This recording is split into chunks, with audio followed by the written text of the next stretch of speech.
L'une des choses les plus fascinantes dans la vie est le fait que nous ne sommes pas des pierres, nous ne sommes pas statiques. Nous sommes des êtres en perpétuelle transformation. Au fil du temps, nous passons par des transformations diverses, biologiques, émotionnelles, sociales, politiques. La vie avance, et nous changeons avec elle. Nous évoluons avec elle. Le changement fait partie de la condition humaine. La transformation est inhérente à la vie. Tout est en mouvement, tout change. Comme le dit la phrase classique, on ne se baigne jamais deux fois dans la même rivière. Quand vous y retournez, ni le fleuve ni vous n'êtes les mêmes. La seule constante dans l'univers est le changement. Et nous sommes en transformation constante. Pourtant, beaucoup de gens résistent à l'idée de changer, même s'ils le font de façon inconsciente. Ils refusent d'accepter qu'ils changent et s'enorgueillissent, en quelque sorte, de conserver les mêmes idées. Mais il faut se méfier de cet orgueil. En réalité, il faut se méfier de tout orgueil. Parfois, il est bon de se détendre un peu et d'admettre qu'il existe d'autres chemins, meilleurs que le nôtre, d'autres idées qui pourraient enrichir notre vie. D'autres opinions pourraient nous aider à aborder certaines choses différemment. Il existe de nombreuses façons de vivre, bien au-delà de celles que nous connaissons. La vie est plurielle, diverse. Il y a de la beauté au-delà de notre propre perspective, tout comme il y a aussi des choses à corriger chez soi. Et c'est pourquoi nous devons nous autoriser la beauté du changement, la beauté de l'humilité. Admettre que d'autres points de vue pourraient transformer notre vie pour le mieux et que nos propres idées méritent d'être remises en question de temps en temps. On change tout au long de la vie, y compris dans notre corps et nos pensées. Nous devons donc maintenant porter une attention particulière aux changements, pas ceux qui sont naturels ou automatiques, mais ceux qui viennent d'une décision mûrement réfléchie. Il faut être honnête avec soi-même sur la façon dont on vit et affronter son quotidien. Parfois, il faut reconnaître que notre vie devient pesante précisément parce que l'on s'enorgueillit de ne pas changer d'idée. Et quand on ne change pas d'idée, on ne change pas de chemin. Et si l'on reste sur la même route, la vie peut devenir monotone, voire insupportable. Les changements peuvent ouvrir des portes comme ils peuvent devenir des prisons. Nous devons être attentifs au type de transformation que nous voulons vivre. Une transformation qui nous mène vers la nouveauté ou celle qui nous enchaîne dans une existence répétitive et morne. Comment vivez-vous? Avez-vous déjà réfléchi aux valeurs que vous suivez et qui, peut-être, vous pèsent aujourd'hui? Croire aux bonnes transformations suppose une dose d'autocritique. Avoir une vision critique de soi-même et reconnaître la nécessité de changer est un acte de grande maturité et d'intégrité. Prenez le temps de soulager un peu votre cœur et comprenez qu'admettre un besoin de changement est une force, pas une faiblesse. Cela signifie que vous prêtez attention à la vie, que vous êtes désireux de la rendre plus légère et plus intéressante. Nous devons avoir le courage de dépasser nos limites, de briser les barrières que nous ou d'autres avons érigées autour de nous. Parfois, pour s'ouvrir à la nouveauté, il faut dépasser notre zone de confort et rechercher d'autres ressources, d'autres perspectives, afin de cultiver un cœur nouveau. Si vous êtes insatisfait de votre vie, peut-être est-ce dû à la direction que vous lui avez donnée. Écouter cette insatisfaction et prendre la décision de changer peut donner à votre vie une toute nouvelle orientation. Certaines de nos idées, aussi sacrées qu'elles nous paraissent, ne sont peut-être que des habitudes. Remettez-les en question. Une idée qui ne peut être contestée ne mérite pas d'être suivie. Les bonnes idées accueillent l'investigation, l'analyse, l'étude, et c'est pourquoi elles doivent être adoptées. Si vous souhaitez un nouveau cap, un nouveau mode de vie, ou si vous en avez assez de la monotonie de votre histoire, vous devrez abandonner certaines choses et en laisser d'autres. Vous devrez renaître et vous réinventer. Certains processus de réinvention sont inconfortables. On peut se sentir inadéquat, mais il est souvent nécessaire de se sentir vulnérable pour accéder à la nouveauté, bien mieux que la sécurité d'une monotonie étouffante.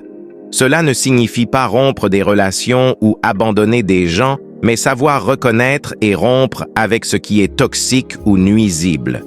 Il ne faut pas croire que le chemin actuel est celui que nous devons continuer à suivre demain.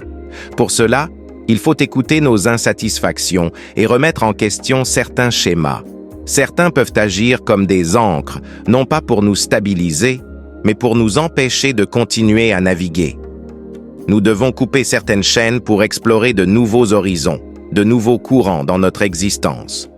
Revenir à la vie, c'est la mission principale de l'être humain. C'est en renaissant que nous devenons ce que nous sommes réellement, ou ce que nous pourrions être. Ce que les autres pensent de vous ne définit pas qui vous êtes. Qui êtes-vous réellement? Dieu vous a créé pourquoi? Pourquoi êtes-vous né? Comment avez-vous pris soin de vous jusqu'à présent? Si jamais il y a eu un moment pour prendre soin de vous, c'est maintenant. Car on ne peut offrir aux autres que ce que l'on a déjà trouvé pour soi-même. Avec plus de 100 trillions de connexions, tout ce que vous êtes dépend de l'ordre de votre cerveau. Dieu vous a doté d'un cerveau exceptionnel. Laissez-moi vous poser une question importante, que vous avez peut-être déjà entendue, à laquelle je vous demande de répondre avec sincérité. Qui êtes-vous? Je ne parle pas de vos fonctions ou de vos rôles dans la société, mais de la raison pour laquelle Dieu vous a créé. Je ne souhaite pas que vous répondiez avec des discours convenus. Pourquoi êtes-vous ici? Qui êtes-vous vraiment? Si vous ne savez pas pourquoi vous êtes né, pourquoi Dieu vous a-t-il donné un cerveau aussi fantastique? Acceptez-vous simplement l'opinion des autres basée sur leurs expériences? Ce que les autres pensent de vous ne définit pas votre essence. Les gens vous jugent à partir de leur propre expérience, mais vous êtes le seul à connaître votre véritable nature. Lorsque l'on vous dit que vous excellez dans quelque chose, vous y croyez. À l'inverse, si quelqu'un vous dit que vous n'êtes pas fait pour cela, vous vous sentirez triste et vous abandonnerez. Au fond, nous manquons tous de compréhension de nous-mêmes. Cette connaissance vient de notre compréhension de Dieu. Le jour où vous réaliserez que vous êtes son enfant, créé pour un but unique, vous ne laisserez plus les autres décider de qui vous êtes. Vous ne pouvez pas vivre selon les expériences des autres. Qui êtes-vous vraiment? Quelle est votre vérité? Quelle est votre véritable identité? Trop souvent, nous passons notre vie dans l'ignorance de nous-mêmes, cherchant l'acceptation au sein d'un groupe qui exige notre conformité. Cela affecte notre façon de penser, nos émotions et nos actions. Évidemment, cela ne génère pas le bonheur. Rien n'est plus dévastateur que la mort de votre véritable identité. La philosophie aborde souvent la peur et l'individualité, où les gens préfèrent rester englués dans la banalité plutôt que de se libérer. Il y a un accord tacite pour que nous restions dans cet état ensemble. Celui qui réagit est considéré comme un traître. On vous persuade que pour être accepté et heureux, vous devez vous conformer à cette superficialité. Prenez un moment pour réfléchir à cela. Notre solitude nous pousse à désirer l'unité. Nous payons un prix élevé pour l'acceptation sociale, un prix souvent trop lourd. Notre individualité. Nous perdons la curiosité de découvrir le mystère fondamental qui est en nous. Qui êtes-vous? Avez-vous déjà posé cette question sans détour? Nous sommes comme un grand puzzle. L'empereur Marc Aurèle, grand philosophe stoïque, disait « Chaque être humain qui meurt me rend plus pauvre, car c'est un univers unique et irremplaçable avec lequel je ne pourrai plus entrer en contact. » Comprenez-vous cela? Vous êtes un univers unique. Si vous ne partagez pas votre message avec le monde, la symphonie universelle restera incomplète. Il y a besoin de votre voix, de votre contribution. Si vous ne vous exprimez pas, quelque chose d'essentiel ne sera pas entendu. Quelque chose ne sera pas accompli. Le monde a besoin de votre note, de votre information. Nous ne pouvons pas partir sans laisser notre empreinte. Cela constitue la véritable réalisation de l'être humain. Quel est votre message? Une sagesse ancienne enseigne que plus qu'un millier de mots vides, une seule parole réconfortante a plus de valeur. Avez-vous déjà prononcé votre parole? Vous, de différents âges, êtes-vous déjà intervenu pour dire ce que vous pensez? Vous pourriez disparaître à tout moment, alors serais-je tranquille? Quelle est votre parole? Si vous ne l'avez pas encore entendue, Peut-être vivez-vous simplement en survivant, sans vraiment vivre. Comment voyez-vous le monde? Ne remarquez-vous pas sa forme? Regardez-le, il est rond. Et tout à l'heure, il sera triangulaire, puis trapézoïdal. Et vous ne réaliserez même pas que vous ne pensez pas par vous-même, mais que vous êtes pensé. Vous ne réaliserez pas que vous ne choisissez pas, mais que vous êtes choisi. Qu'est-ce que cela signifie d'être ami de la sagesse? Cela implique de reconnaître que notre mission ici est de trouver la sagesse à laquelle chaque être humain a droit. Nous sommes ici pour nous construire et, en faisant de la sagesse notre objectif, nous incluons tout ce que nous considérons comme désirable. Est-il possible de vivre l'amour sans sagesse? Peut-on coexister sans sagesse? Ou de partager des valeurs humaines sans sagesse? Comment faites-vous la distinction? Nous agissons de manière si passive, en consommateurs, que nous ne recherchons souvent que quelques éléments pratiques pour notre vie, sans nous demander « Que veux-tu me dire ?» Nous devons rester ouverts à l'apprentissage, conscients que nous sommes incomplets et qu'il y a encore beaucoup à réaliser avant de pouvoir affirmer « Je suis un véritable être humain ». Nous sommes des êtres humains en potentiel. Cette curiosité essentielle, évoquée par tant de penseurs dans l'histoire, est souvent négligée. Elle est liée à cette curiosité vitale de l'enfant qui veut tout savoir, partout. Se respecter soi-même signifie reconnaître qu'il y a un être en vous qui vous observe en permanence. Si vous n'avez pas de dialogue intérieur, si vous ne vous connaissez pas et ne vous respectez pas, ne croyez pas que vous respecterez les autres. Ce ne sera qu'une façade, un masque. Lorsque vous ouvrez les portes de l'amour humain, vous arrêtez de vous concentrer sur « En quoi me sers-tu ?» et commencez à poser la question « Comment puis-je te servir ?» Seul celui qui est profond peut inspirer des choses profondes. Pensez aux personnes que vous aimez. Pourrez-vous les regarder dans les yeux et leur dire « Je te promets que je serai toujours là pour toi, quoi qu'il arrive. Je chercherai des réponses et je pourrai t'aider. Compte sur moi. » Qui peut faire une telle promesse à ceux qui l'aiment? Qui possède un amour assez profond pour soutenir cette affirmation? Ainsi, la meilleure chose que vous puissiez faire pour ceux que vous aimez et ceux que vous aimerez, c'est de grandir en tant qu'être humain. Dès le début de la semaine, à partir de mardi, beaucoup d'entre nous commencent à espérer que le week-end approche. Nous attendons avec impatience le happy hour, ce moment où le travail se termine. Mais cela ne vous choque-t-il pas? Imaginez qu'à travers le monde, des gens définissent le bonheur comme le moment où ils quittent leur travail. C'est plutôt troublant, n'est-ce pas? Cela suggère que le travail n'est pas synonyme de bonheur. Si tel est le cas, il serait peut-être temps de changer de travail. Le travail n'est pas censé être heureux? Qui vous a mis cette idée en tête?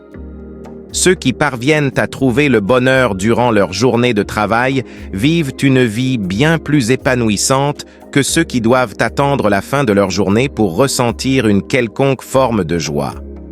Le bonheur est un sujet sérieux et universel. Tout le monde souhaite être heureux. Si quelqu'un ne désire pas le bonheur, c'est probablement qu'il traverse une période difficile.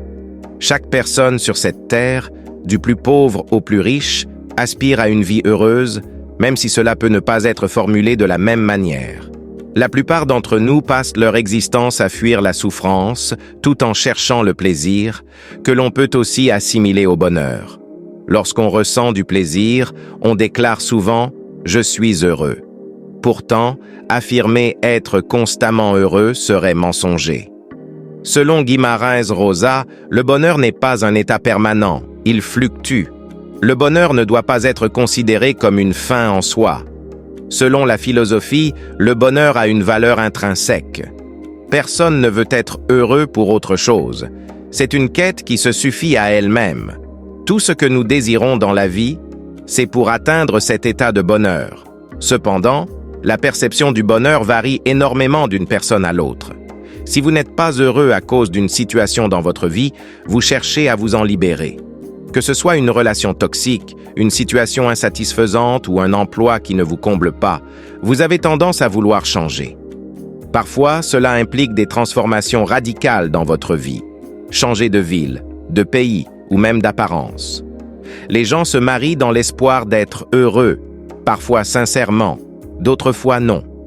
Certains choisissent de ne pas avoir d'enfants pour être heureux, tandis que d'autres estiment qu'un enfant est indispensable à leur bonheur.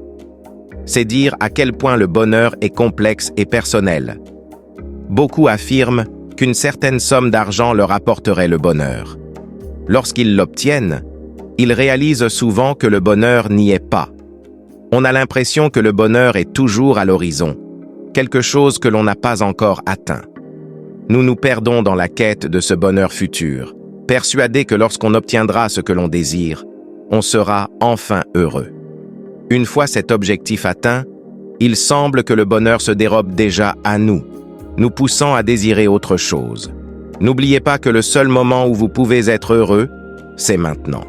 Si vous ne pouvez pas apprécier l'argent que vous avez, la voiture que vous conduisez ou qui vous êtes aujourd'hui, alors il est peu probable que vous trouviez le bonheur ailleurs. Le bonheur ne se trouve pas dans les possessions matérielles ou dans le succès. Une vie heureuse ne signifie pas une vie sans tristesse. Selon Jésus, le bonheur réside dans la capacité à avancer, même à travers la souffrance. Le bonheur ne se situe ni ici ni là-bas, mais dans notre façon d'aborder la vie. Pourquoi n'êtes-vous pas heureux? Le bonheur, cher ami, est un instant que vous voudriez voir se reproduire sans cesse. C'est ce moment passé avec un ami autour d'un café lorsqu'il dit « On se revoit la semaine prochaine ». Ce simple échange indique qu'il a été heureux et qu'il souhaite revivre cette expérience. Le bonheur est un moment que vous aimeriez pouvoir reproduire dans votre existence. Comme l'a dit Salomon, il ne réside pas dans la gloire, l'argent ou les plaisirs matériels. Rien de tout cela ne peut garantir le bonheur. Le succès et le bonheur doivent coexister dans votre vie. Tant que vous vous lancerez dans une course effrénée pour les obtenir, ils vous échapperont. Alors, comment changer votre vie? Prenez la décision de le faire. Ce sont les moments décisifs qui dessinent votre destin. Lorsque vous choisissez de changer de vie, c'est le premier pas vers une transformation réelle.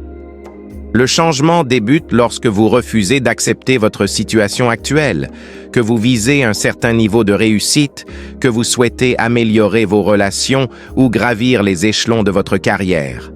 Dès que vous prenez cette décision, une révolution interne commence.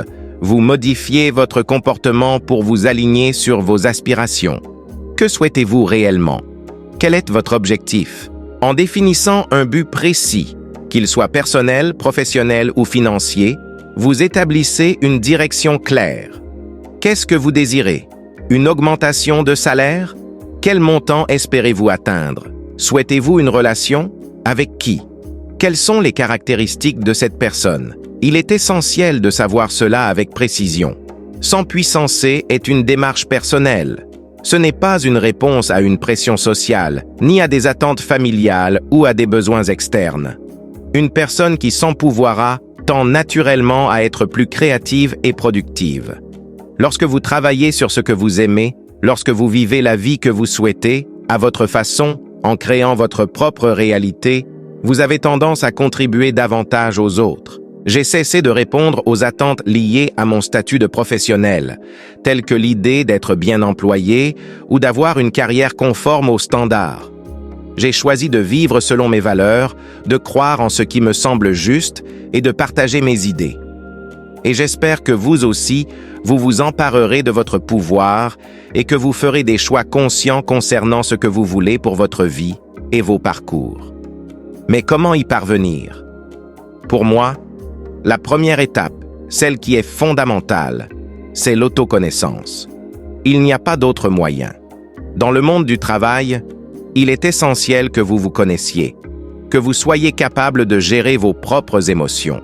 L'autoconnaissance est la première attitude à adopter pour transformer votre vie, pour changer la réalité si elle ne vous satisfait pas. Commencez par vous tourner vers l'intérieur. Nous avons souvent tendance à nous souvenir plus facilement de nos échecs et des difficultés que nous avons rencontrées, tandis qu'il est parfois difficile de nous rappeler de nos réussites. Pourtant, nous avons accompli tant de choses au cours de notre vie. Nous devons célébrer nos victoires, grandes ou petites. Ce ne sont pas uniquement les grands succès qui méritent d'être fêtés. Qu'il s'agisse d'un client qui signe avec nous, d'une présentation réussie ou d'un défi surmonté, il est important de célébrer. Célébrer peut être très simple. Cela peut consister à sortir prendre un café, à trinquer avec un ami ou à partager un dîner spécial avec un partenaire. Le plus important est d'inscrire ce moment positif dans votre mémoire, de le marquer d'une émotion forte, afin de vous rappeler que vous êtes capable. Cela contribue à renforcer votre estime de vous-même et à vous rappeler continuellement que vous avez du potentiel. Si nous restons focalisés sur nos échecs, nous risquons d'aborder chaque nouveau défi avec le moral à zéro, avec crainte et appréhension. Il est donc crucial de se souvenir chaque jour de toutes nos réalisations. Ainsi, je vous lance un défi. Célébrez votre prochaine réussite, même petite. Célébrez-la de manière significative. Emplissez-la d'une émotion positive et vous constaterez que, à partir de ce moment, vous aborderez les futurs défis avec une estime de vous bien plus élevée. Merci de m'avoir suivi aujourd'hui. Si tu es prête à embrasser ta propre transformation, je t'invite à t'abonner, à laisser un commentaire et à partager cette aventure. Ensemble, nous avons le pouvoir d'inspirer un changement significatif et de bâtir un avenir positif. Reste connecté pour d'autres idées et réflexions qui sauront t'élever. À très bientôt pour de nouvelles inspirations.